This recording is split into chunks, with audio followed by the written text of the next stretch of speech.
Tax time, why spending to save tax is a trap.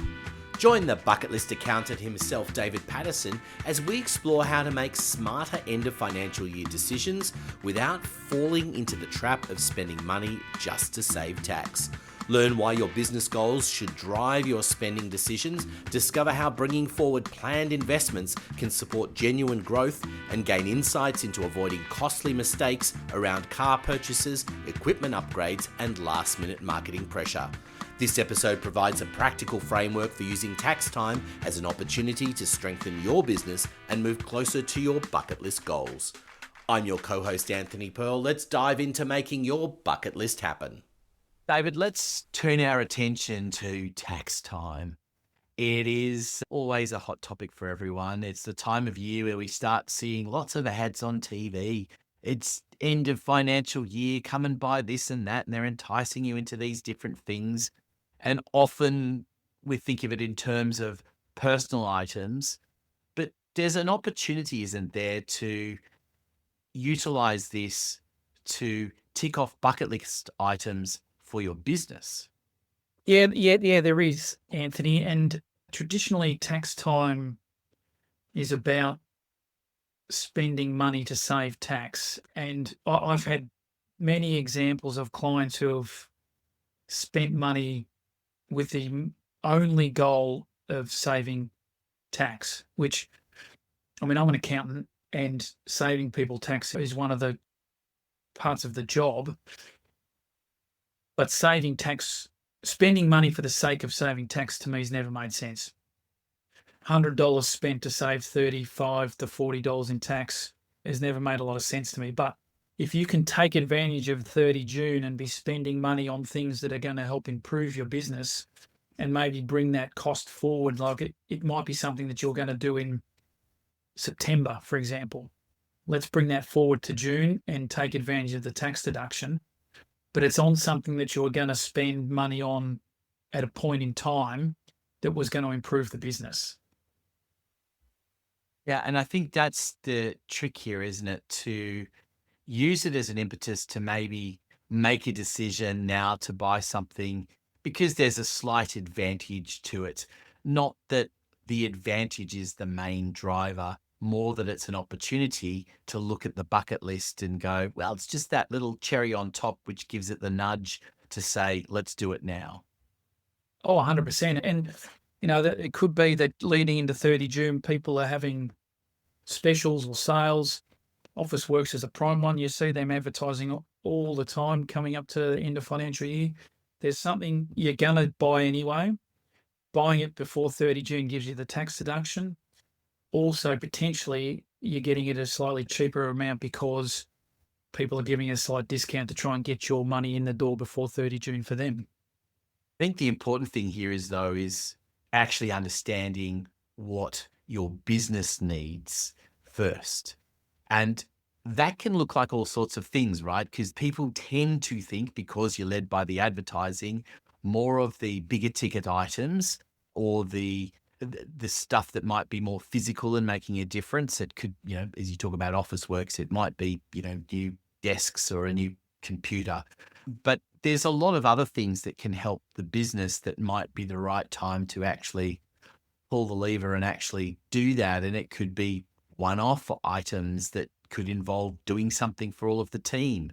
There's many possibilities that can help the business, because sometimes just offering that little bit of assistance, taking them out for a meal, or getting some massages or whatever it might be that works for your team, is enhancing them, enhancing the experience they have, enhances the output that they're going to have in the business, enhances the fact that they'll probably stay longer in the business.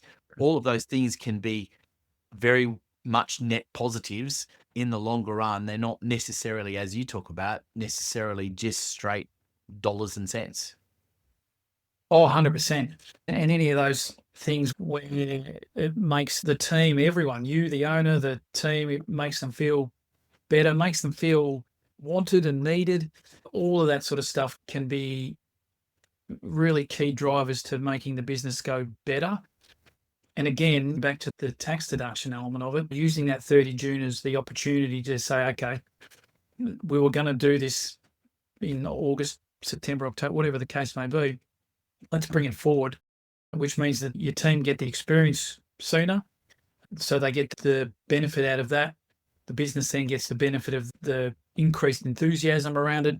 And you've been able to bring that tax deduction in at the time. But the whole part of it is more about business growth than the tax deduction. The tax deductions become a bonus, an added benefit of doing what you've just done. And even things like biting the bullet and hiring the business coach and getting that in before June and cash flow permitting, paying for the 12 months. You were going to do it. You were thinking of doing it in August, September, bring it forward, sign it up, pay for 12 months and get the big tax deduction now. But again, it's a cost that you're incurring that's going to, well, it's more an investment that you've incurred that's going to improve and help the business in the long run.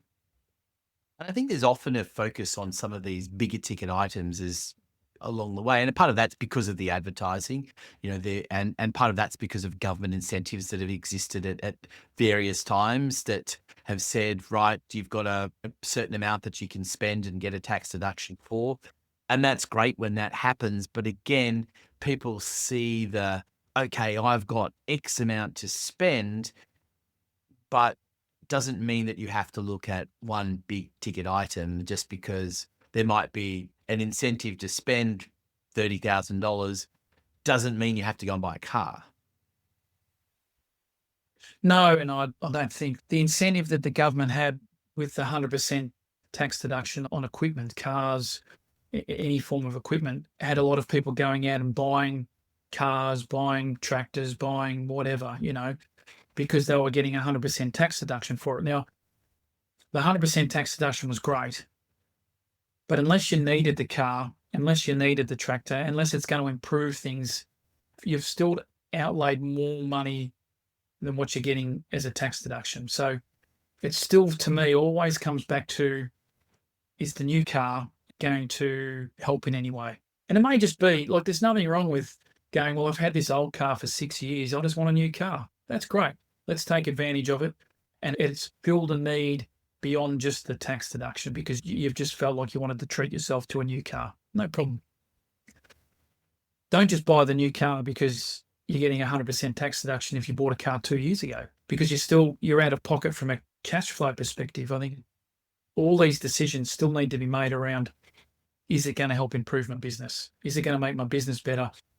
Or in the car perspective, is it just something, don't make a decision for a tax deduction. I think we're led astray by a lot of thinking that isn't relevant to small business.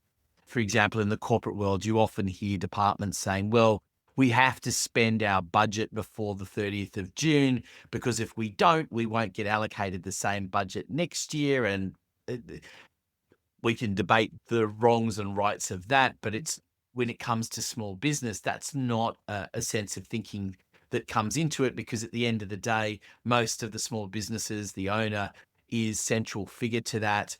And whether he spends the money or doesn't spend the money might be the difference as how much profit he's taking home. 100%. And you're right, the marketing and all this stuff, April, May, June, it's almost saying you have to do this. Otherwise, your business is going to suffer because you haven't got the tax deduction. And I'm probably going to repeat myself, but it's all, to me, still around, will this expense I'm about to incur make my business better? If the answer to that is yes, do it. And if you've got expenditure that you're looking at in the next 2 to 3 months after June, look at it. Can I afford to bring it forward? If the answer is yes, do it. And the tax deduction, again, as I've said, becomes more of a bonus than the main purpose behind incurring that expenditure in the first place. I think the more that you can get that thinking into your brain, the better off you're going to be in the long run. Hey everyone, just a reminder, check out the show notes. There is lots of information in there, including a link you can click on to download a workbook from this episode, dedicated to just this episode, and it will have information about all of the tips and tricks that David has given in the episode, things for you to fill in and think about so you are on your journey for your bucket list, action steps, as well as some key takeaways and quotes from the episode. So you don't want to miss that one. Please go and check it out in the show notes. A reminder again at the end of the episode, but it's one not to miss. Yeah, and I think that's such an important aspect of all of this is changing the way you think and having those real conversations in advance, right? I think it's, again, the advertising lure. It might start happening, 4 weeks out from the end of financial year, maybe even 6. But sometimes those decisions need to be thought about and worked out well in advance of that process. You shouldn't make a rash decision. Someone that goes out on the 28th of June and says, I've got 2 days to go and buy this, I'm going to go buy it now. It's usually a decision you're going to regret at some point very soon. 100%. And it comes back to the importance, and this is what we're doing, is effectively planning all this stuff 12 months of the year. So we have a 12-month goal of what we're trying to achieve. And so as we're going along, we're doing the things that we need to do to improve rather than waiting to a date set by the government as far as 30 June goes to make a decision. We're making those decisions right throughout the year based on what's the best outcome and what does the business need to improve. So from that perspective, we're kind of tax planning 12 months of the year rather than the last 2 or 3 months. Yeah. So when it comes to all of this, I mean, again, it's something that we've talked about in previous episodes, this whole idea of having a trusted advisor around you, because this is something that involves planning, not being I'm going to fall for a marketing line. Absolutely. And if you've done the planning, you're less likely to fall prey to the market. And let's face it, some of that marketing is very, very good. And it makes you feel like if I don't do this, I'm going to go down the Googler. Like, it's so well done that you feel like you have to do it. But if you've got the plan and you understand where you're heading and what you've got to do, you're less likely to fall into that trap. Yeah. And I think that's an important avenue for people to pursue with their trusted advisor, is having that strength of knowing what you can say yes to and what you can't say yes to. I mean, there always has to be some form of discretion. Let's face it, we're all victims of some of the marketing. Absolutely. And some of the marketing, as you say, is great. I mean, how many of us are strict enough when we go to the supermarket and go to shopping and don't pick up something that wasn't on the list originally? Oh, 100%. There's absolutely nothing wrong with just a purchase off the cuff. Absolutely nothing wrong with that at all. But again, you're doing that from a personal perspective. You just, like I said with the car, you just might want a new car. That's fine. Understand in the grand scheme of things what that means. If you want a new car, buy a new car. If it gives you a tax deduction, great. But the main purpose has to be either a business-related thing or, like you said, just a personal decision that's what I want to do. That's great. In both cases, the tax deduction, to me, is almost a bonus. It's an added extra. So tell me, let's pluck out some of the good and the bad decisions that you've seen made when it's come to end of financial year. I bet you've seen some doozies, and I bet you've seen a few really great decisions that have been made. I think, yeah, some of the worst decisions, and this is just from a lack of understanding, is around car purchases. And the reason I say that is car purchases, there's a limit on how much you can claim for some vehicles. Someone's gone out and bought a car for $150,000 thinking that they could get that whole car as a tax deduction. The reality is that you can only get a certain level, and it's changed over the years, but it's around the $60,000 odd mark at the minute that you can claim as a tax deduction for a car. There's certain exceptions to that, but in the whole, anything over that, you can't claim. And so I've had many clients come and say, well, I've bought this car, it's 150 grand. I'll be able to claim that as a tax deduction, won't I? You'll be able to claim part of it as a tax deduction. What do you mean, And suddenly they've bought this car with the main aim of getting a big tax deduction, and they've suddenly realised I'm not going to get anywhere near as much as I was thinking I would get. So then that purchase has they've kind of then begrudged that purchase. And so suddenly the enjoyment of the car's gone because not bought it for the right purpose. Cars are always that downside. A win on equipment purchases, I think there's a lot of those, and the government gave a lot of people a lot of opportunities when you could claim 100% tax deduction to upgrade some equipment that badly needed upgrading.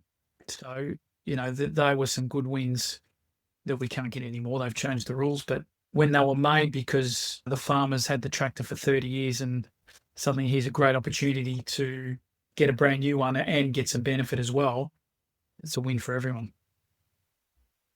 It's a really interesting time of year, I think, with this, and it's often taken up with a lot of negatives as well, isn't it? It's tax time on. There's just, and you see all sorts of people that are in business, whether they're accountants, going, "Oh no, it's a mad rush, and I've got to get everything done."